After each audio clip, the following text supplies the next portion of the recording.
welcome to Unreligiously. My name is Lauren, and today I am excited's maybe not the right word, but I don't know. I'm excited, I guess, for you guys to see the video that I'm about to show you, but it is a heavy one today that I do need to let you know from the beginning comes with a trigger warning for child sexual abuse, unfortunately. I do want to just give you that kind of trigger warning here. We are also going to be talking a lot about abusive relationship dynamics and leadership styles in Christian marriages. We're also going to be talking a lot about purity culture, the harms of purity culture, and really, in this video that's now deleted from Girl Defined, it's Bethany interviewing a Christian couple that decided to become like sex therapists for other Christian couples because of the hardships they had in their own marriage early on. For those of you that don't know, Bethany waited until she was in her 30s, or she maybe was 30, to get married. I'm basically in the same boat. I'm 29, about to get married. But she felt like a geriatric bride. That feels like a really long wait to a fundamentalist Christian. You're kind of promised this amazing sex life if you wait for God's best. Bethany found that that wasn't the case, that it wasn't this spiritual, incredible experience right off the bat, and that it was hard for her to switch gears from this purity culture, never think about it, never go there mindset to now I'm this wife that's supposed to be always ready to go for my husband and doing strip teases. Like, it's hard for these women. These are things that those of us who have left the church, who, don't like purity culture, those of us that critique it, we've been pointing this out for a long time. This certainly isn't new information to people on the internet, but there is certainly a generation of adults alive who didn't have the same access to the internet or these conversations like we do. Bethany and her sister had the resources, as I did, to be able to do better and know better, but the couple they're interviewing didn't when they were growing up. And I think because of that, it really does outline how insidious these beliefs are and how harmful it is. I am not going to give you much more of an intro here. Once again, this is a deleted video. I found someone who re-uploaded it, so thank you to that person, but yeah, you're not going to be able to find this on their channel anymore, and for obvious reason as you continue to watch. And Phyllis, thank you so much for taking the time to be here. Y'all are an incredible couple, and I'm just excited for the entire Girl Defined community to get to know you. I hope that y'all become like the mentor couple of this community, because we need it, and we need godly marriages to look up to. But I know that you have not always been this way and this happy and this connected as a couple. So I want you to take us back to the beginning of your love story and share with us when you first met and kind of what those first few years of dating and marriage looked like. Yeah. Well, we met at a summer Bible camp. Phyllis was 15. I was 16. I hit her in the head with a softball. She never recovered. She's been hilariously in love ever since. There are certain people from this generation that aren't Christians that use this kind of self-deprecating humor, or kind of, I don't know, it's kind of degrading to the wife type of humor, like, oh, she got hit in the head with a ball and so she's been, that's why she's loved me ever since. There's a point with these jokes. He'll continue to make them throughout. I'm not going to keep pointing them out, but I do want to point out this first one here, because it does just rub me the wrong way. If I just stopped every time, though, we would be spending the whole video on it. I don't like this older Christian, especially, tone that they take, where they view their wives as almost children. You actually hear him once or twice throughout this interview call his wife little girl. She's like in her 60s. You can tell that she doesn't love that. It's not like that's their thing, you know what I mean? Does point to the view that he has of her. He sees himself as the leader, as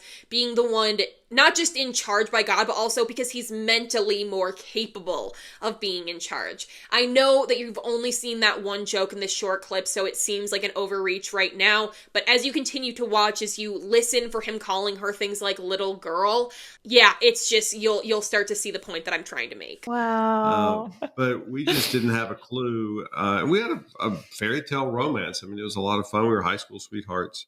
We married 4 years to the day after that.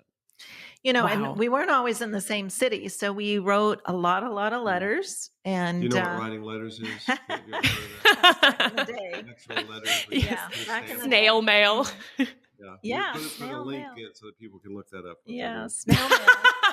And we still have those letters, 40 years later. We've been married 40 Wow. years. So yeah, we dated for 4, but we were long distance most of that time. And, we come from conservative Christian background, very much during a time when purity culture was all that was talked about. And so back in the 70s and mostly the 80s, 90s, and early 2000s, purity culture was a really big deal. Don't get me wrong, the church has always kind of taught that you should wait till marriage and that you should remain pure and abstinent. That's not new, but this kind of focus on sexual purity, that was a new wave. That was kind of a whole new thing. This focus in youth group, the focus in the books talking about modesty, really equating your worth to your purity. All of those things really, really were hit hard in the programming during those years. What's helpful is that for people like me who grew up with purity culture programming, I had access to also do other research when I felt like things weren't right, when something didn't land right with me. I found channels like Fundy Fridays or like God is Gray or the Jimmy Snow. He's like the atheist. He does the atheist experience now, maybe? No. That's somewhere else. Whatever. Jimmy Snow, Mr. Atheist. That's who it was. I found people who were talking about these things, and that is what really opened my mind. If I was not living with the internet, I would have never found out about books like Pure or all of the many books on purity culture. There's not that many, but there are a good handful out there now. So these conversations were already being had. I had access to them, but these older people, the sex therapist couple that we're watching being interviewed right now, they didn't have access to those things. And even though I think that they could have done a lot more, they could have found a lot more resources and done a lot better, I do want to point out that this generation really didn't have the same resources or access to the conversations that we have today. I know for myself that I would not be where I am at today if I did not have access to the many people who have had these types of conversations before me. That was kind of that was the only thing talked about. Mm-hmm. And so we kind of understood what not to do. And we drew a line and was like, oh, we're not going anywhere near that line. And I'm sure the listeners, many of them will relate. The closer we got to our wedding, the more we actually changed the line. What she said earlier there, saying we knew what not to do, is very good. I don't know, it's a very good example of purity culture, because really all purity culture does is tell you what you can't do, which is nothing sexually immoral, which is anything sexual before marriage, basically, is what you're taught. But when you ask, where is the line? Can I hold hands with my partner if it gives me butterflies? Can I kiss them on the mouth? Can I make out with them? Can we go further than that? Like, can we have conversations just around expectations or sex drive? Can we have conversations about those things? Most Christians, like, I grew up in youth group, I grew up going to Bible camp. They have purity nights where you write in anonymous questions for these things. And the answer, time and time and time again, from these literal adults is, you shouldn't be asking where the line is. You should be asking, how far can I stay from it? Okay? If the line is invisible, you're just going to be constantly running and tripping over the line. Okay? That's how this kind of works. And purity culture will just tell you what not to do. Don't think about sex. Don't have crushes. If you feel any, literally there are girls on TikTok I have them saved. They'll go in a video sometime where she was like, if you're struggling with lust, just take freezing showers at night. Anything they can do to practice thought-stopping techniques when it comes to their sexuality, that is kind of what they're told to do. And we've seen the studies show, just beyond anecdotal, we can see this very clearly, but the studies actually show that women growing up in these types of environments, and men as well, they have higher rates of believing that they have a porn addiction, which is not recognized by any reputable governing body in the United States. It's just not. That right there is already problematic. They have problematic views around sex and urges and curiosity. And then women have much, much higher rates of vaginismus. There are also a lot of other emotional issues that can happen as well, but this all starts with purity culture telling you to stay far away from it. The reality is women cannot just, and most men too, actually, cannot just flip a switch where they spend the first 30 years of their life believing that these desires are evil and heinous and shameful and that they're praying for forgiveness. And now all of a sudden, because a man or a woman is in the room, someone that arguably they care about their opinion the very most, they're supposed to lean into all of those things. It makes it really hard. And a lot of times, not the case in this video, but a lot of times for men too, they will be kind of pushed further into pornography or masturbation use because they have been taught that sexualizing women is degrading to them.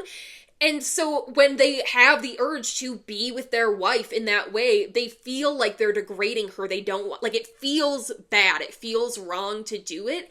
And so they would rather get that urge out on their own. And that creates a ton of issues in Christian marriages as well. Again, none of this is an excuse for cheating behavior, breaking boundaries in your marriage.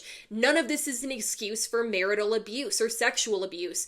But I want to point out that the root for a lot of people is this purity culture messaging, and she just worded it excellently by saying what we knew was what not to do. We didn't know what to do, we just knew what not to do.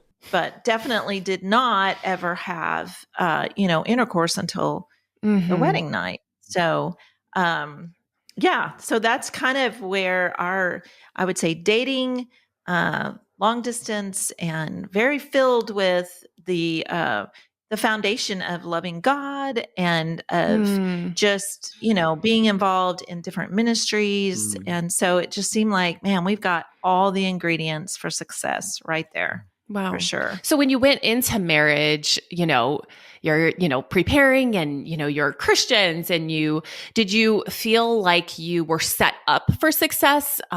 Did you feel like you were going into marriage with like, hey, this is going to be easy or we've got this? What was the feeling for each of you? So, Dr. Glenn, how did you feel when you were going into marriage as a young man? Before ever watching this, I already knew what they were going to say, which is that they were going to feel like they were set up extremely well. Christians, especially fundamentalist evangelical Christians, believe that the best way to prepare for marriage is to remain completely abstinent, not have any of those thoughts, and then they'll tell you you have a lifetime with that person to learn how to have a great sex life or to how to have intimacy or how to kind of negotiate what you want with each other. You have your whole life to figure it out, and people have been doing it for thousands of years, so you can figure it out on your own. And the reality is just that a lot of people don't figure it out on their own when they don't have the proper education, but they would actually view this as preparing themselves well. Christians would view having premarital partners as, like I was taught explicitly, that if I had premarital sex, that when I got married, that I would just be picturing my other sexual partners the entire time during my marriage, and that I would be comparing my partner to them, and that basically, like, it would probably, other partners would be better, and so it would just lead to dissatisfaction and an unhappy marriage and me wanting to seek out other things. And now I look at that and I'm like, wow, the adults that told me that, their married intimate life was obviously not good, because that is not healthy. That is not normal. I don't think people are doing that. I personally have never had issues with that. I hope that you guys don't. And if you do, that might be a sign that, like, the relationship is not it. You know what I mean? I don't think that that is a normal whatever. And it also makes women feel like if or men, if their partners have a history, that they will inherently,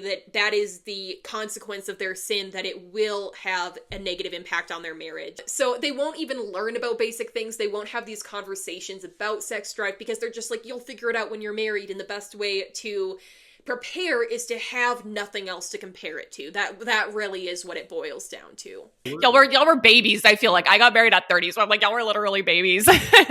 But what was your mindset going into that? Yeah, but we absolutely thought we were set up. We'd done all the things. I mean, we actually bought our first house about 2 weeks before our wedding. Wow. We were, both employed, and I mean, there were just so many boxes checked off that we were sure that we were on point, and kind of everybody around us told us that we were on point. We'd maintained a certain level of purity. We moved the line a little and struggled, as most couples do, but we went into marriage thinking we're set up. We have nailed this. We love God with a passion. We were deeply involved in church and ministry. We read scripture all the time together. We prayed together continuously. So we knew that this was pretty much a slam dunk. I prayed and read the Bible with my parents and went to church with them and was involved in church community with them. I also did that with friends. I did that with friends of mine. None of what they just listed tells me that they were set up to have a good marriage. Obviously, having a shared faith, that is one of the things that can tear marriage apart, right? Having different faith beliefs. Not necessarily, but it can be very difficult for couples. So it's good that they aligned on that, I guess. But I really don't hear that they knew each other well, that they loved each other, that they were, like, I don't know. I'm not hearing anything actually about them beyond their shared faith. So I wonder if there actually was reason to believe that they were set up for success beyond them believing the purity culture myth, which is a lie, that you will have a good marriage and a great, that usually youth pastors will say, a kick-ass sex life if you wait till marriage. Not true. We're on point, and it's going to be phenomenal.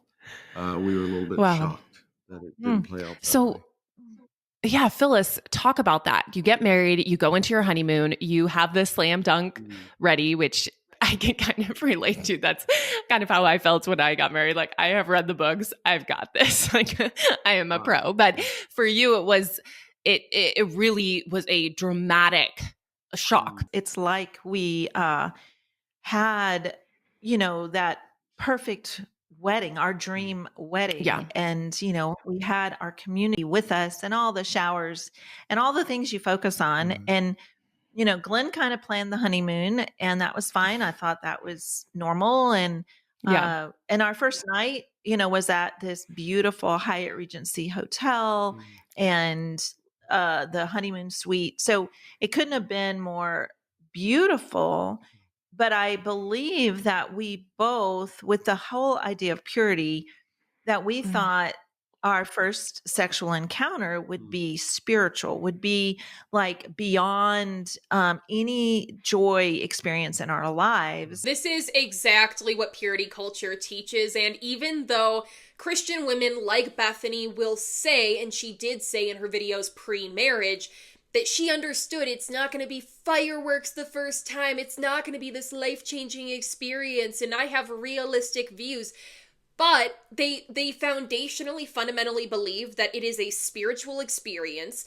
The way that people used to get married was to consummate the marriage, to have sex. So they believe that every time you're having sex with someone, you're like spiritually marrying them or creating these soul ties. Not biblical, but a lot of evangelical Christians do actually believe in soul ties. They do, on a foundational level, believe that it is this spiritual connectedness that they've, because they've never had it with anybody before, it's going to be like totally unfettered, uninhibited. They're going to feel no shame because God has now ordained it.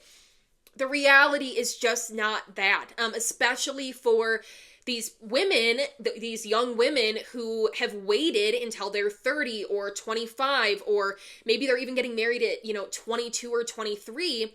They've pushed off these thoughts for so long. They've told themselves that their body is sinful and evil and gonna lead them astray. They felt shame for so long and so many of these young people are told that they have porn and masturbation addiction. So they literally already believe that their urges are like out of control and they need God to save them because they're powerless over it. Once again, it's not nowhere in the DSM. Reputable bodies don't acknowledge this. So they're kind of already trained to have these negative feelings about it. Of course, it's not going to go well, but they're told that like it's spiritual and so God's going to help them overcome all of that. Not the reality. Many women have terrible first times. I know many Christian women who wept on their wedding nights or the nights leading up to it because they were terrified to have sex, because they had only held hands with this person or only kissed them once or twice, and now they're expected to be like fully out there sexually and okay with that and like accepting of God's beautiful design for a husband and wife. There's all this pressure on them. It makes it this really awful thing. And I think the focus the whole time, even though they say that because they're not having sex, they take the focus off of sex, I think that the rigidity around it actually makes the focus the entire time on sex, and then in the abstinence of it, which turns after sex to the focus being on having sex and how much sex you're having and if you're pleasing your husband. It focuses on that and makes your relationship about sex. When I think secular couples, a lot of times, obviously there's issues in like hookup culture and stuff like that too, but in secular relationships, you can naturally let that part of your relationship progress, and there isn't this pressure. By the time you get married, you already know each other's boundaries and what's okay and not, you already know those things, but these people are set up to literally go through this exact path, and that's why we hear this type of story so often. And it was really just the opposite for me. And for me, it was the greatest 11 seconds of my life. So, and I was shocked at how ungrateful my new wife was. I was like, what? That was a big win. This frustrates me. It's another one of his kind of jokes, and I get it's once again self-deprecating, but it's also kind of degrading to his wife by saying, I was like, why isn't she grateful? Why is my new wife being so ungrateful and not leaning into this? And that is really hurtful. It's not funny to me. Also, like the 11 seconds joke, not funny to me. I understand, and I want to make this clear, you guys, purity culture does not teach people the mechanics, right? It doesn't teach people how to have a good time, because that's not actually important to this brand of Christianity.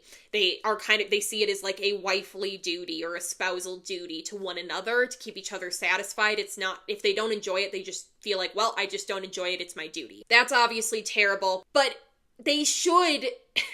Any partner, just baseline outside of your religion, if your partner is not enjoying intimacy and you know that, you've had conversations about it, you should be naturally trying to, make things better, especially when you're dealing with like a young wife who doesn't, she's not enjoying it. This isn't like someone just is holding you to these ridiculous standards. 11 seconds, your new wife, like, yeah, of course she's not going to enjoy it. Like, I just question if...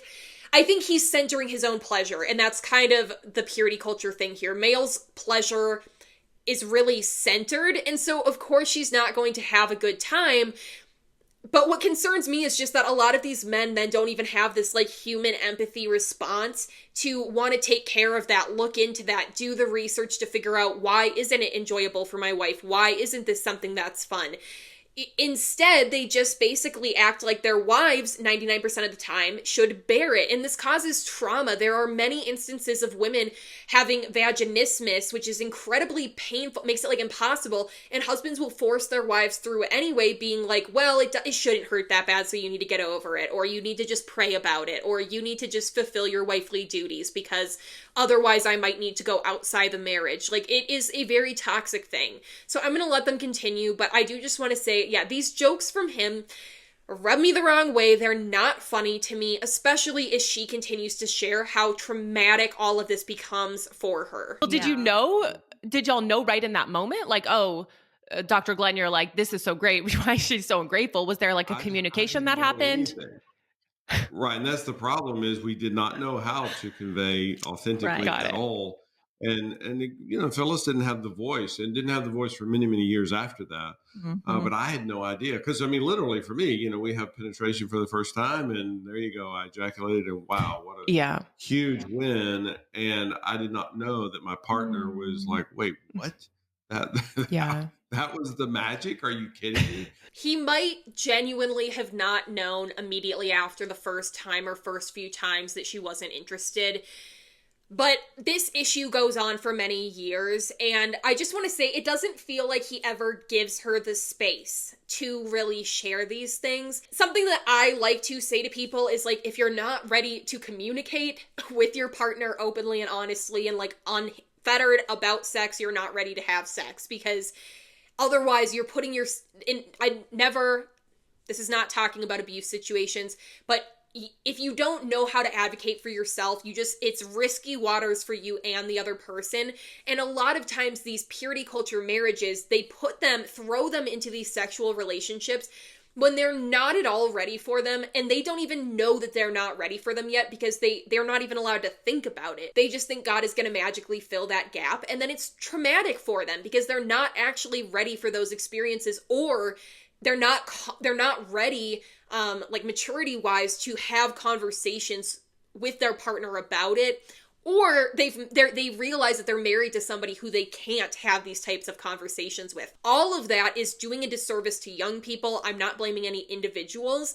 This is the programming that they are taught that leads them down this path and makes it so this is kind of the inevitable thing that happens. That's why, is abhorrent as it is, and from a secular perspective now, and for you as the viewer, if you're secular, you can look at Bethany nodding along and going, like, why is she not going, what is wrong? Like, or you will feel this way as they continue. It's like, why is she just nodding along like this is normal?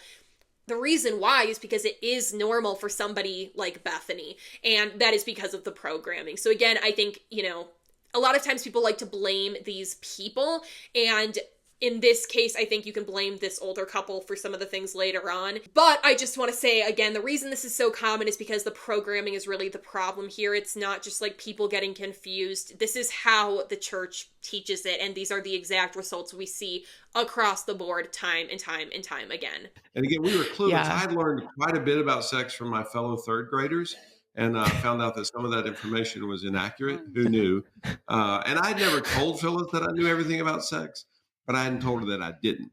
And so she just assumed that, her guy's got it. He knows stuff, and I didn't at all. And we had never talked to anybody.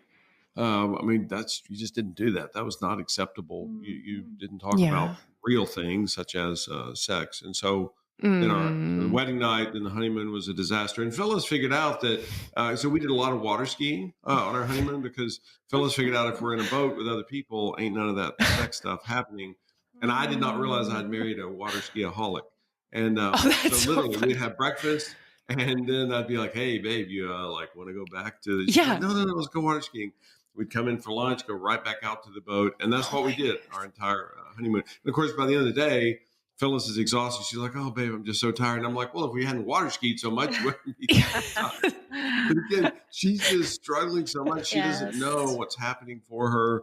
Yeah. It doesn't, none of it makes sense because this was not her expectation. So ideally, once again, even if you don't know what's happening, you'd be able to communicate to your partner and say, this wasn't what I expected. I'm having a hard time mentally adjusting to this. Can we take it easy over this week? Enjoy being married with let's go back to the kissing stuff and just kind of whatever. That would ideally be that point. And this is why I say it's important for people. If you're not ready to communicate about sex, you're probably not ready to have sex yet. And this isn't a maturity issue necessarily. You could be at a certain point in your life in your 50s and feel like I am not in a point mentally where I could reasonably vocalize these things. And so it's probably better to take a break, right? Again, I'm not judging anyone that is I feel really, really bad for her in this situation. The other side of this coin is that I understand he's not a mind reader. Husbands, spouses are not mind readers. And if you don't communicate, they're not going to have the full picture. However, I do think that you can reasonably expect that your spouse can identify when there is a problem. If your wife was really, really excited to start a physical relationship with you, and now on your honeymoon, she is very clearly doing everything in her power to make that not happen, and that continues after the honeymoon, I think that would be a point where anyone, this isn't a high level of emotional intelligence, they would go to their spouse and say, I noticed that in this area our relationship is lacking. Is there something going on? Are you not feeling comfortable? Is there something I can do differently? Like, and I'm not trying to be vulgar, but I think that that is probably a conversation that actually most adults have had at some point in one of their relationships, right? You guys can sound off in the comments, but I think that that is actually a very, just with people having busy lives and different, tolerances for stress and sex drives, it's like these conversations come up and you want to make sure that things are still good. It doesn't seem like he ever considered her feelings about it beyond the fact that she should feel spiritually led to please him. And that makes me feel terrible for her. I feel already disgusted, and as this video goes on, you guys are going to be more and more repulsed specifically by this couple. And she had zero words to be able to convey to me what was happening, and I didn't know. We just missed so badly on so many different things. So that began just a disastrous spiral for many, many years that actually grew to about 2 decades, which is a lot. Wow. Yeah. And, it is so fascinating because neither of us were prepared for the disappointment, for the trauma. Like there was, for me, the whole experience, and I didn't have a voice. I didn't know how to communicate what was happening for me.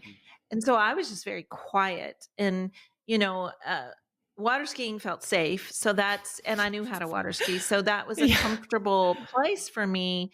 But, Glenn he had booked this honeymoon place that was like an actual honeymoon resort.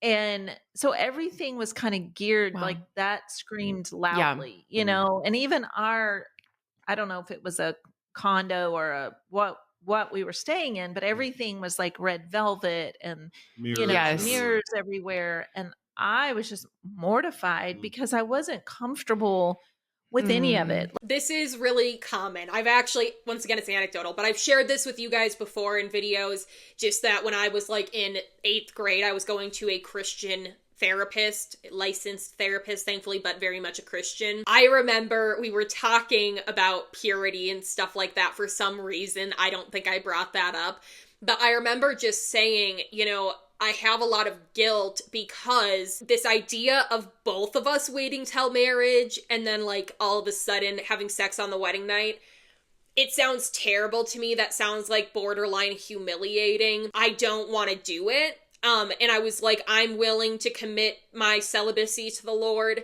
However, deep down, I feel really guilty because I am praying that my future spouse will have converted to Christianity so that he will have a sexual history, so that at least one of us will have like some semblance of a clue of what's going on. Wild. I know that's wild. But she told me, and she's like, this is really common among Christians. And Lauren, Christians most of them are not having sex on their wedding night. I don't know if that part's true. Probably most of them probably are. But she was like, a lot of them are not. A lot of them will like make out on their wedding night. And then like maybe, 6 months, a year later, they might get into having sex at that point because they're more comfortable and you can kind of build up to it. It's like whatever you want it to be. And I remember being like, oh yeah, that works. And I left and I was like very much solidified and like praying that I would marry a convert because I was just like, yeah, that sounds even worse to me. Like, you're telling me that because I'm waiting till marriage, I have to have, like, a worse, delayed, like, I have to basically go to secular people's level of dating. Like, that's what, I don't know. It just did not sit right with me. But whatever the point is that a lot of Christians do actually go into marriage and delay these things. And you guys, I've made this clear in my videos, so I hope at this point you do understand that I have nothing against you guys waiting till marriage. There was I waited through college. If you guys want to wait till marriage, I don't care. I think that can be a great thing for you. I just don't think that if you do it because you think it's commanded by God and there's a lot of this rigidity to it, I don't think that is as healthy or like beautiful. I think that is like you're following a rule. I still support you doing whatever you want to do with your body. Obviously, you guys can do whatever, as long as you're not hurting yourself or anyone else. But a lot of Christians do enter these marriages and then it's not what they thought. Because especially in Christian culture, like I was taught not to even have conversations with somebody you're dating or the opposite sex around these things or related topics so that you don't cause them to lust. So, for example, if you're engaged to somebody, to sit down with them and say, like, what are your expectations of, like, how often do you want to have sex? That could cause the man to go home and go, oh, my wife wants to have sex every day or whatever, fantasize about you. And so you're not even allowed to have these kind of preparatory conversations that are really, you know, maybe secular couples aren't literally saying, what's your sex drive like? But they know that answer before they're getting married. And so they know that they're going to be compatible, or there's at least going to be less of this stress on them, or on the marriage. They know that there's not massive differences that are going to be like relationally problematic. Christians do not know that in advance. They're not allowed to have the conversations. And even if they were allowed to have the conversations, a lot of times people don't have the answers to those questions because they're not allowed to explore themselves. They're not, like, women are not allowed to even, like, really look down there with a mirror. So they don't even know, like, most of these women think that they pee out of their vagina straight up. So I'm just being honest with you guys. This is a really big problem. I love that this couple is being open about it just because it is great to use for a point, but also it's very disturbing listening to them speak and how they act like it is normal. Like, they act like this is like, ooh, we went a little bit wrong. Purity's still great though. Here's just how you do things a little bit better so this doesn't happen. And it's like, you guys, you got to scrap the whole framework. You're not realizing that the sexism, the forced female submission, the purity culture, that all of that is contributing to this in these unhealthy dynamics. Like, it went from 0 to 100 way too quickly for me. Mm-hmm. And then I just didn't know how to recover. And it didn't feel right, but I didn't know how to say that. And I didn't know how to communicate my pain in it. And so Glenn was just so confused. And so he experienced tons of pain on our honeymoon because of the way I was reacting to everything. Low-key boo-hoo Glenn. I don't feel bad for him. I think that your new wife at this point, you should be picking up on the cues from her during the act that she's not comfortable, she's not having fun, she's not enjoying it, and they've already stated that this problem continues for 2 decades, 20 years. Boo-hoo Glenn, I understand feeling disappointed on your honeymoon, but this would be a time to show love to your brand new wife and say, like, I'm meeting you where you're at, there's no pressure here, like, let's take this one step at a time.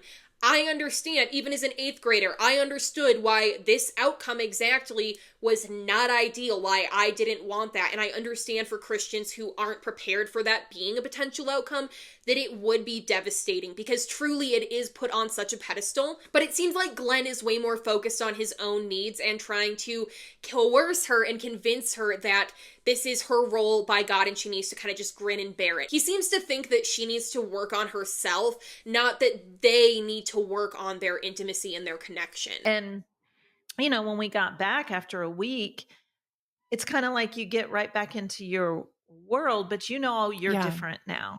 And I mean, even our relationships at church, you know, it was almost like no one really asked. It was more like that, you know, oh, they're now married, you know. They love to put this on like the church community, which yes, church hurt, church community issues, very real.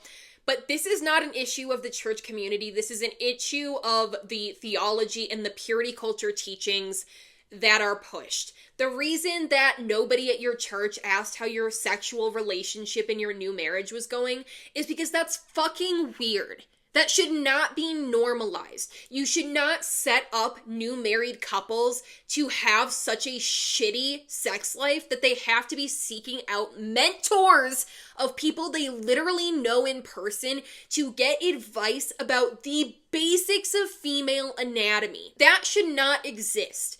It is inappropriate. Like, I would rather bury myself alive than have a older couple that could be like mentor type to me and my fiance to come and ask me how my sex life is after we get married. I would literally never speak to them again. Weird. And now their solution is going to be that they're the older couple type. And Bethany's like, I hope at the beginning of this, she was like, I hope that you'll be the Girl Defined Community's like older mommy daddy mentor couple for us. weird. You should not need older mentors for sex. I understand that the Christian fundamentalist view is like not to research or read books on this stuff because you don't want to lust, but I'm sorry, making an older adult couple teach you the basics that you would have been taught in elementary school if your parents hadn't signed the waiver and pulled you out. If you would have learned the basics, this wouldn't even be a problem. And again, it's like, I'm mad not at them individually or people that believe this stuff necessarily individually, although it does aggravate me a little bit because I think the resources are now out there where they should be further along. Not maybe 50 years ago, but like now they should be further along than they are. But it's the whole system. It's the purity culture programming.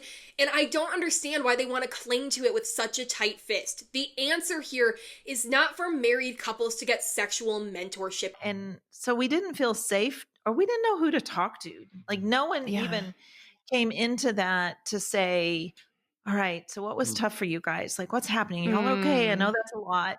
Nobody said that, and we didn't know. Wow. I didn't know how to communicate that. I definitely didn't have relationships.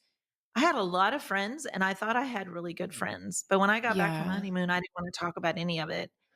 And so we just really suffered in silence for a long time and didn't know who to ask questions from.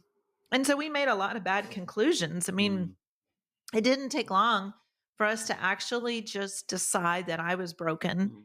And I accepted that. I'm like, a lot of times if Christian wives aren't meeting their husband's needs at the rate they would like, then they will act like there is something wrong with the woman or broken with her. Later on, and I'm gonna just use the real word here, I'm sorry if you know me, but they later on will tell you that the husband essentially made her feel like she was born without a clitoris. That she just did not have one. And so when they say broken, they're not saying emotionally, they are actually saying like physically broken. But this line of emotionally or physically broken or sexually broken, like if a wife had a sexual past before, or she had ever engaged in masturbation or adult content watching, a lot of times the husbands will say, well, this is the consequence of your sexual sin. This is Satan doing this to us. They'll do anything except for therapy, counseling, or reading a book because they believe that those things are going to lead them away from the biblical mandates. And it's so sad. It's such a disservice. Also, I will just say, even if you're a Christian though, like you can still be a bad person even if you're doing things because of your religious belief, right? Like just because you didn't come up with it doesn't mean that you're absolved of the issues from it. And he is objectively an awful husband.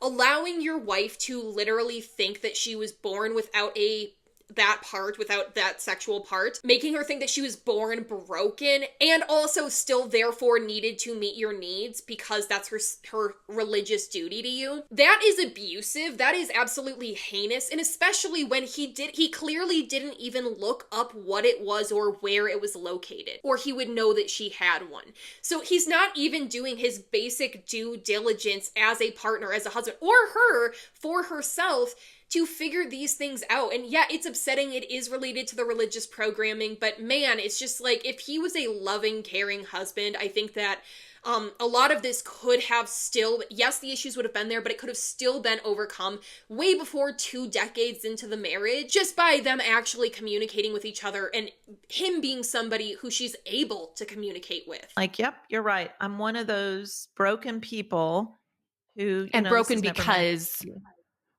you say broken, what do you, Because I was so sexually activated, which is the typical male, or the vast majority. It's not 100%, but it's pretty close. So I was sexually activated far more readily and far more frequently than she was. Got it. So obviously she was broken because she was never, I don't like to say never with human behavior, but she was never sexually activated. So obviously she's damaged, she's broken, and there's just something wrong with her. And again, I was not the voice saying that, but I didn't say otherwise. I just accepted, because again, all of these things are unspoken, they just kind of, permeate the air, and we just, and again, it's organic. It's day after day after day after week after month. And so we just kind of accepted, well, too bad. This poor woman happens to be broken, and this poor guy happens to be married to a broken woman.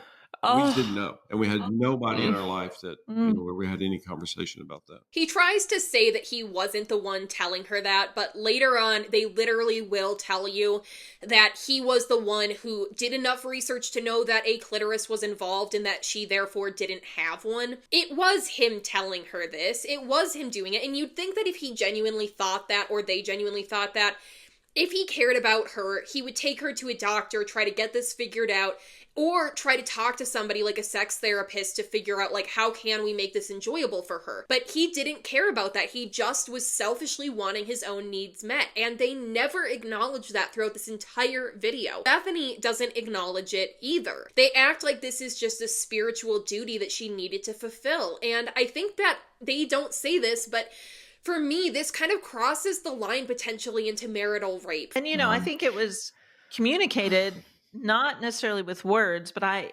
understood enough to know that this was my duty. This was my wifely duty. So it didn't matter if I liked it or didn't like it, or that I felt pain, or like, And so it was just like, for me, it's like, this is what marriage is now. Wow. And the fun was taken out of it. Like, I would say all the fun we had dating all of a sudden didn't exist anymore. And I think I was trying to survive, and I was trying to avoid as much as possible sex. And so I was always running away from him. Yeah. And the crazy thing was she didn't want to reject me. And so she didn't want me to feel rejected. So she became an expert at pre-rejecting. So like literally if I would walk in the room and head towards her just to give her a hug, well, she would move away from me. So then I was pre-rejected. And of course her hope was, well, then Glenn won't feel hurt. He won't be wounded by that. But it actually just made it worse and worse. Viewing this as a religious duty puts sex in a really dangerous place, I would say. We see this with people like Paul and Morgan, where they will say they're going to, it doesn't matter if you know who they are or not, they're a religious couple. They will say that they have sex every single day with each other, even if they're sick, even if they're mad at each other, because that's like their best way to keep the devil away from their marriage and make sure that, they're fulfilling each other's need, mostly the wife fulfilling her husband's need, without having to think about it, because they just know, I am going to do it every day. And they're like, it's easier because then I can mentally prepare myself. And it's like, that's sad. It's really, really sad. Making it a religious duty is what is going to take the fun out of it for you. But also, being married to a partner who you don't feel like you can communicate with is also going to make it not fun. Somebody who doesn't care about your pleasure, also going to make it not fun. And I think the issue here is that, like, he's not really even trying, and they're not really trying to communicate about it either. I know she's saying she didn't have the words, and that's true. They don't have the literal, basic anatomical language. But at this point, they should either be getting out of the marriage or feeling comfortable enough to say, this is emotionally painful for me and I need to figure out why before we continue. Or we need to take a step back because the pressure you're putting on me spiritually to do this is actually making me want to do it less. It's becoming problematic. They should be able to have those conversations. Again, it's not necessarily their fault. They grew up without, like, the internet, okay? And they got married very young. So they couldn't just Google these things and be like, oh, sex therapy. I don't think that was probably out there. They were probably going to their pastors and their mentors and things like that. But because the internet was around, I think this is a great example of what can happen when you're taught these things and you truly don't allow yourself to have exposure to anything else. About it. But nothing constructive. We weren't getting anywhere. And again, that just went on and on and on. Wow. Yeah. So you know how you are the experts in this area, but I hear, you hear like, oh, the biggest reasons for divorce are like money or sex, or if if your sex is, you have a good sexual relationship, you'll have a good marriage. So, if there was basically like no like true intimacy, no sexual relationship, what did that, like, how did that impact the rest of your relationship? What did like the rest of your day look like? Did you feel truly like connected to one another, or what was going on like at home, just like every day? Right. Wow. Well, you think about when you fight, it's like if you don't ever feel that there's a way to resolve it, you just kind of get tired. And then a little bit of a respite, and then you go right back to fighting about the same thing. And that is a lot of what our early years were like. Okay. If you really dig into our story, you hear a lot about Glenn dealing with some psychological disorders, which neither of us understood or knew about. And that was the other piece that was really playing into our marriage in those first weeks and months and years, where neither of us understood what was happening for him. And so at that point in his life, he was scoring pretty high on obsessive compulsive disorder. And so patterns were hugely important to him. Glenn he's like an actual therapist now, and this is really harmful. Really a harmful misunderstanding of OCD. OCD does not make patterns very important to you, meaning that like if patterns aren't followed to a T, then you're just gonna freak out.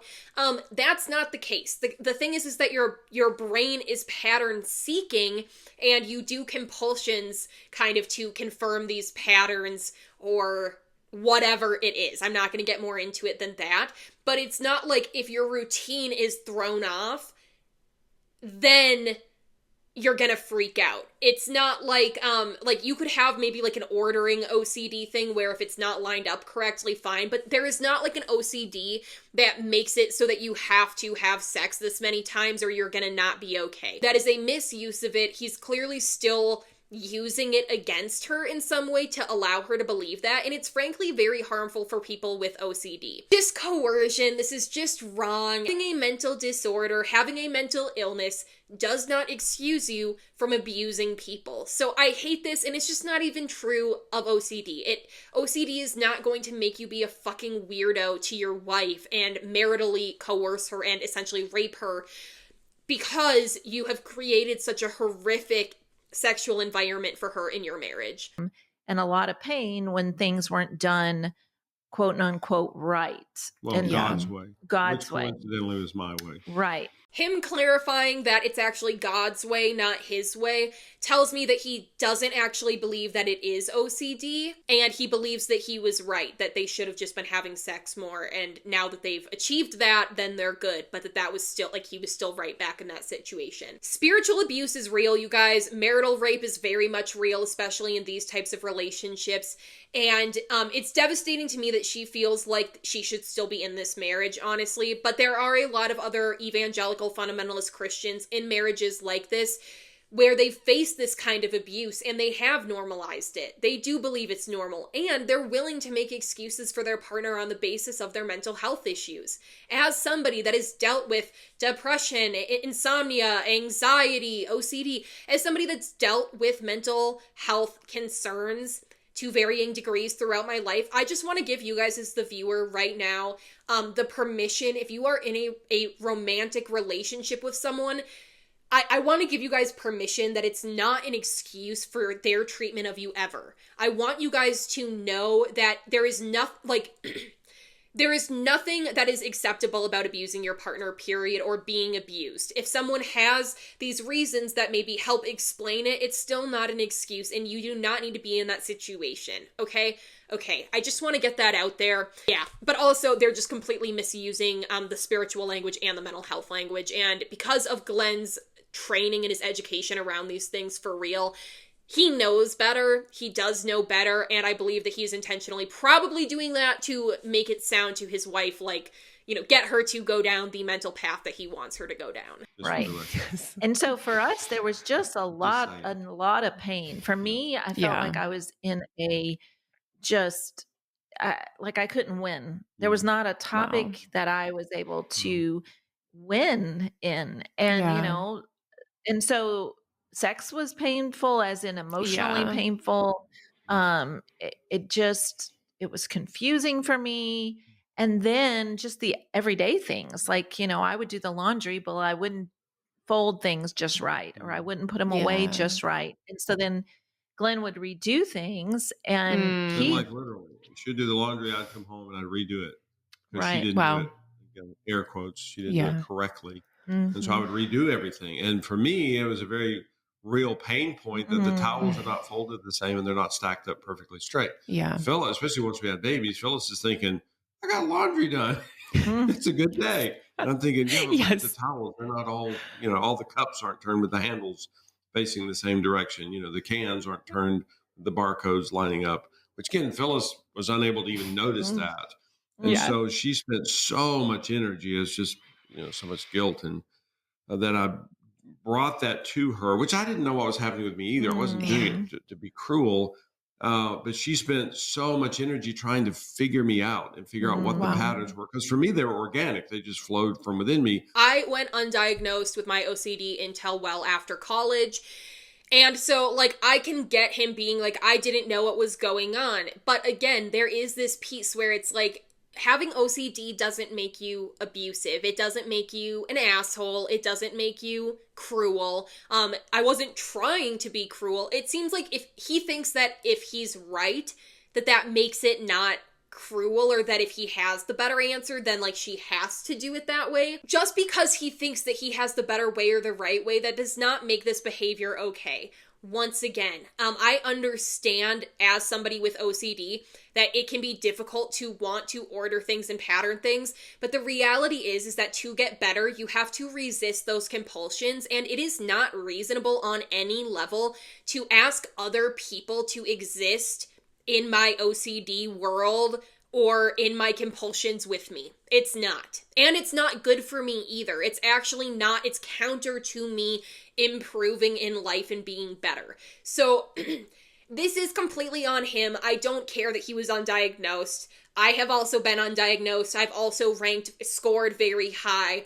I still didn't use that to treat other people poorly. That doesn't mean that I didn't get upset if things weren't internally the way that like I necessarily wanted them to be, but I did not put that on other people. And yeah, I mean, I could maybe give him a little bit more grace if he's like, now I look back and I feel really, really bad, and I realize that I was like emotionally abusive. I was like emotionally abusing her and putting these really high standards on her and constantly degrading her and criticizing her, and that actually probably had a lot to do with the reason that we weren't fixing our communication or intimacy issues either. I don't see him take accountability at all. It's like, we figured this out, and this is why Glenn is the way he is. Getting a mental health diagnosis is, for me, the purpose that I wanted my diagnosis is so that I could know myself better and work on myself and hold myself more accountable. It's not ever an excuse for other people. And I know that there are different mental health conditions where this isn't always possible. Whereas she's thinking, oh my gosh, where's the tag on the towel supposed to go? I can't remember. And to this day, we laugh about it because she doesn't know the correct way to fold a towel. And again, I put air quotes around correct, because there is no correct way. But I didn't know that, because for me, it was very real. And so this poor girl just spent most of her days thinking, oh my gosh, what's the next thing that's going to bother Glenn? What's the next thing that's going to be wrong, for him? And she spent years and years doing that, just trying to keep up, trying to stay ahead. Wow. And of course, she could never, it was such an absurd, long list. She could never memorize it, especially because it was not within her. It was not organic. Whereas for me, it was a genuine pain point. Whereas for her, she's like, what? I got laundry done. Big win. I wish she would stop referring to it as a genuine pain point, because I feel like that's something, and I'm speaking for myself here, but like, for me in my relationship, a genuine pain point would be something that exists in reality for both of us, because he doesn't gaslight me, right? Like, a problem that exists in reality for both of us. What is not is my things that are manufactured by my OCD. And I know what those are. Even before I was diagnosed with OCD, I knew that some of the things rolling in my mind that now I know are OCD, I knew those things were not rooted in reality, and I knew that it wouldn't be valid for me to push those on other people. Even though it caused me distress and I might do my own little compulsions about it, I did not force other people to go into that. And he even said, she spent years trying to figure me out, and it was this impossibly long list and blah, blah. Even if you have undiagnosed OCD, you would notice that hey, over years, my partner has become overloaded with work and these unrealistic standards, and she can barely keep up with laundry, so I can't expect her to have all the tags on the towels lined up. This is not, again, even if it was the OCD, that's still not an excuse, but I don't think it is, because people with OCD, like, I don't know, it's anecdotal, but like, I have like a little community of people that have OCD that I talk to about my OCD. They're not out abusing people. They're very much working hard to make sure that they keep it, their OCD thoughts away from their real life, because they want to live a healthy, normal life. And that's kind of part of it, is like making sure that you're exposing yourself to the things that stress you out. For example, allowing your wife to fold the towels however she wants. That is actually part of getting better. Whatever. I just can't stand Glenn. Yeah. Yes. And we dated for 4 years, but we were not even in the same city until the end. But these were not things that I saw in our dating relationship. There was never a pattern like you got to do this way. That never came out. And so it was almost like, I don't know. I just felt like I was living in a movie that I never thought would happen. She didn't see it early on because it wasn't OCD, it's abuse. And I think part of this, I talk about this a lot on my channel, is that the fundamentalist evangelical relationship structure sets people up, even good people, kind of up to mimic patterns of abuse, because they believe that the man is the head, he's the leader. And so he probably felt fully justified in just being like, I'm the leader of the home and this is how I want the towels folded. He felt spiritually justified in that, and that as the stay-at-home mom, the housewife, that she needed to be following things to, like, he's her boss. She should be following things to a T for him. She didn't see it before, because like my fiance has known that I have OCD since before I had OCD, since before I knew that I had OCD, because yeah, like, he is one of the people that helped me be like, hey, I think that there might be more to this. And that was just in dating, pre-living together. Like, and not because I was pushing it on him, but just because I was kind of communicating to him some of my anxiety and stuff like that. Mental illness doesn't suddenly pop up once you get married. That's just the reality. Yeah, it's because it's not OCD. This is him on the leadership of the household steroid. Wow. And so things, were really tough. And again, not knowing who to talk to, not knowing the resources. And Glenn was an avid reader of self-help books. And I didn't want anything to do with any of that. I didn't want to read a single book that he read, especially about sex. I was like, no way. Yeah, why would she want to read self-help books when she's already being constantly criticized at home by her husband? I feel like self-help books are for when you are at a point where you are like ready and willing to work on yourself, not where you're already so beaten down that you like hate yourself, which is kind of the point that it feels like she was at. Why would she want to read a self-help book on sex when she already thinks she literally doesn't have a clitoris and thinks that she hates sex, thinks that it's only her spiritual duty and she's fulfilling that, so why go more into it? Like, why would she want to do those things when he's providing nothing for her emotionally on any level? And it was easier for me just to conclude, I'm broken, so sorry, buddy, that's what you got. Yeah. And, I did the mandatory number of times sex in a month, whatever that was, but there was not pleasure in it for me. And I didn't actually think there was pleasure in it for any women. Like, I really thought, okay, this is just a wifely duty thing. And there's no one out there having fun in this arena. That is a point that a lot of Christian women will get to, because they have to find a way to make peace with their life. Believing that it's just not possible and every woman goes through this and finds happiness anyway makes it easier for you to try to grin and bear it. But He knows better, and there should be something in you that makes you not want to have sex with an unwilling participant. I'm sorry.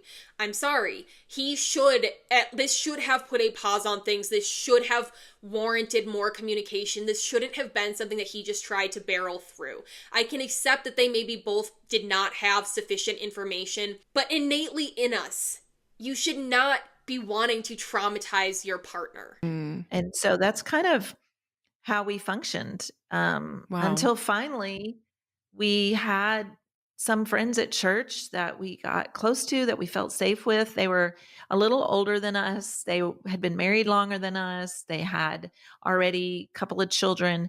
And one night after dinner, maybe they asked, maybe that finally someone asked. And then we just said, well, yeah, sex is really bad. And, Phyllis is broken. That was kind of how that story was shared. And I didn't even, I was like, yeah, I'm broken. I didn't even think that was a weird sentence. It wasn't even a conversation. It was right. It was a statement. things. Right. Yeah. Wow. And they reacted, as she reacted, which was kind of beautiful, that he was more quiet, which was good in a way. Yeah. But she said, okay, what can you define broken? What are you saying? What does that mean? And then I just said, oh, well, I don't have a clitoris. Because at this point, Glenn had read enough to know that a clitoris was involved, and didn't know where it was, but knew that mattered, and that had to do with an orgasm. And it's like, I've never orgasmed, and there's no pleasure. I don't enjoy it. Matter of fact, I hate it. Wow. I just endure it. We just get through it as fast as possible. And so, we shared that openly. So Glenn had the foresight to look it up and see that it was involved. And while they acknowledged that he didn't know what it was or where it was, that then he just assumed she was broken and didn't have one and passed that along to her. That to me is just mental abuse. It's emotional abuse. That is spiritual abuse. That's horrific to me. He allowed her to believe this for 20 years. At this point, they have a daughter. They have an infant together. They've already had children. And so it's like they're already procreating and having children, and they don't even know basic anatomy of women, of the little girl that it's disgusting. It's so concerning. And again, it's like, to me, it's this lack of care on Glenn's end, but you can see how from Bethany's reaction that this is normal to her. The man kind of being like, she didn't like it, but she just kind of needed to stick with it and keep going because I needed that from her. That is a lot of times this fundamentalist perspective. You can see that Bethany's not shocked by it. That is part of the reason I think why they deleted it, because a lot of people were like, this is abhorrent, but at the same time, a lot of Christian women were commenting going like, OMG, so relatable. And it's like, that should not be normalized. This is purity culture needs to be torn down. This isn't something that can be fixed by having older mentors in your church who can educate you about sex along the way. That's ridiculous. You should have an understanding of basic female anatomy before entering marriage. It's just a basic person. You should have a right to that education. And she was in the medical field, and she was like, okay, whoa, what do you mean you don't have a clitoris? And it was just really interesting because she was very kind and very tender and just slow to ask questions. Yeah, it was funny because funny and sad, but she said, technically it's possible that Phyllis doesn't have a clitoris, but the odds of that are zero. I mean, it's just this minuscule. Yes. And I said, well, congratulations. You got lucky. You got to meet one of these very, very, very rare individuals that doesn't have a clitoris. And again, she was very kind. But she's like, I just can't believe that. I mean, well, they have to live somewhere, and she just happens to live here with me. Yes. And our friend, after a bit, said, I just feel like taking Phyllis in the back room and showing her. The woman said, but I just can't. I can't do that. And then Phyllis, of course, quickly sat back down. But that's how desperate Phyllis was. Wow. It's like, because that would have been a little bit of an odd scenario, but Phyllis was like, what the heck? I mean, if I can learn something here, great. This is how things get weird when people have such rigid views on sexuality. They're not allowed to look things up. They're not allowed to speak openly about it. They're shamed for even, like, being experimental in marriage. And so they have to find these, like, weird loopholes where now she's literally willing to go into the bathroom to pop her clit out in front of her friend, her female friend, so her friend can point it out to her. Like, that is a lot more intense and, like, to me, inappropriate than reading a book, right? Than doing your base level education, than taking the health class when you're in elementary school or middle school, or when I was homeschooled. I don't know when you guys take it. It's really, this is how things start to get twisted. Obviously, that didn't end up happening, and this is where the child abuse part comes in, and this is an extension of how things get so twisted when people have such rigid views. They're so intensely trying to protect their own purity that they actually do even, like, just the most obscene, weird shit. And again, actually, our oldest child had been born, which is a little girl. And eventually, Phyllis was changing our daughter's diaper, and our friend showed her on our little girl, where the clitoris is located, which was huge information for Phyllis. And again, it's stunning. Yeah, that's right. They used the infant daughter. They said, "Oh, it would be inappropriate to show you on your own body. And God forbid we look up, like, a diagram. So let's show you on your infant daughter." That is the most disgusting thing to me. I would classify that as child sexual abuse. They, I'm sure, would come back and say, well, we weren't doing, it wasn't sexual. It was. You were teaching sexual anatomy using a child. That is sexual, I'm sorry. It's disgusting. It's these people... Jail. Straight to jail. It actually, like, it makes me feel super angry. But once again, purity culture needs to be burned down. People's thoughts get so twisted and so weird, and they have to find these weird loopholes. Like, the 20 years of horrific sexual painful experiences and hurt and trauma, and now the sexual abuse of a child, none of that was necessary. If they would have just looked it up. Literally none of this would have happened if, and I know that I'm not saying this is the right thing either, but if the husband would have watched a couple videos, probably could have figured it out. And it's just like, it's horrific to me that people think that this is the godly, better version. There is a world in which you can be a Christian and still have a baseline level of education for yourself. And I think that regardless of your faith, there is something in all of us that should make us not feel comfortable having intimate relations with a partner who's not enjoying it, period. I think that should be within every single person. It's truly disgusting to me. To me, that's pretty darn basic. And we're smart people, and we were clueless. I'm thinking, wow, this is, and I know information is more readily available today than it was 40 years ago, but people just die for a lack of information. It's really sad. Oh, yeah.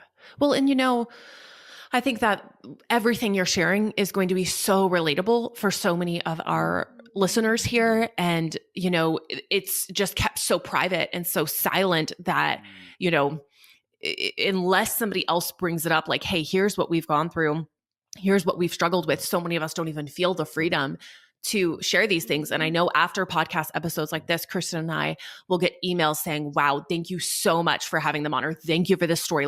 For anyone to listen to that story and say it's relatable, particularly immediately after the child abuse portion, is disgusting to me. It's very, very disturbing. But I also agree with Bethany that this type of lack of education and then those harms trickling down to children in various ways, this kind of stuff does happen. It isn't uncommon in the Christian circles. Obviously, the backlash made them go, maybe that's not okay. But whose fault is it that these Christians don't have access to this information? Whose fault is it that they don't feel comfortable openly talking about these things? Because I can promise you that secular girlfriends, if they're having serious issues in intimacy, they probably are going to be comfortable talking to their girlfriends about it. Whose fault is it that young Christian women and men are not prepared for these things? It's the church. It's the church, it's the programming that they're being taught, and specifically in fundamentalist Christianity, evangelical Christianity, it's purity culture. It is exactly the harms that people like me, the deconstructionists, people who have left the church, are talking about. And it's not uncommon harms, but they won't talk about it. All they'll say is like, and Bethany said this too before she came out about how like god awful her sex life was. She was saying, like, our first night was the most beautiful, spiritually altering thing ever because it was us. And it's like, I get that, you guys. I get that, like, because it's the two of you, it's perfect. But you can also want, in the first 2 decades of your marriage, to experience actual enjoyment, okay? Both can be true at the same time. You can have lowered expectations for the first encounter and have higher expectations for the rest of your marriage. The relatability portion of it, it disturbs me, it disgusts me. I think they made the right choice in taking it down, but also it's like, I think it needs to be seen because this is a great example of how disgusting and disturbing these things really truly can get. I thought I was the only one in the world who was experiencing this. Right. And so I know that we're going to get those emails after this sharing that, like, wow, I thought I was the only one. And what is crazy to me is that, you know, a place of such brokenness and hopelessness, y'all were at for so many years, but then we see you now and you are this incredible couple. I mean, my first exposure to y'all as a couple was the episode y'all did on Heaven in Your Home with Francie Winslow. After this, they basically just share more about how they have developed this like connections course for couples. You can do it as a group or with your partner to learn each other's love languages and learn the basics of anatomy so that you can have a better, more fulfilling life. Ultimately, is it good that resources are out there for young Christians? Absolutely. Do I think it should be coming from a fucking weird like a weird couple like this? No, I don't. And the issue is that they're trying to find loopholes while keeping the core, but the core is toxic. The toxic core is what's making everything else bad. And maybe I'll use the Christian metaphor. It's bearing bad fruit. Purity culture bears awful fruit for men and women and for marriages. I am disturbed that they're out there teaching. I'm disturbed that somebody like Bethany, even though obviously I don't agree with 99% of her takes and they're awful, I'm still shocked after hearing the story that she decided to platform them. And yeah, I just had to share this one in full with you guys. I used a very short clip of it in another video of mine, but we haven't gone over the full thing. And I do really think that it needs to be out there and looked at because it is so concerning and devastating. Also, their daughter that they abused in this way, I hope that she as an adult sees, that footage and understands and is able to set like boundaries if she has children to protect them and like hopefully doesn't, I would not want to have a relationship with my parents if they did something like that to me. All right, you guys, I know this one was heavy. Let me know what you think in the comments, please. I really would like your feedback on this one, your thoughts. Let me know what you think about his kind of coercive tactics, him using OCD, all of that. Please like the video if you made it this far. Hit subscribe or double check to make sure that you are subscribed if you're not already, because most of you actually, or not most, but half of you who watch my videos on a consistent basis actually haven't subscribed yet. So even if you think you are, you might not be. So go ahead and double check for me really quick. If you guys want to support me even further, you can always become a member to my channel and see these videos a little bit sooner than everyone else. Once again, thank you guys so much for watching. Stay safe out there, and I will see you in the next one.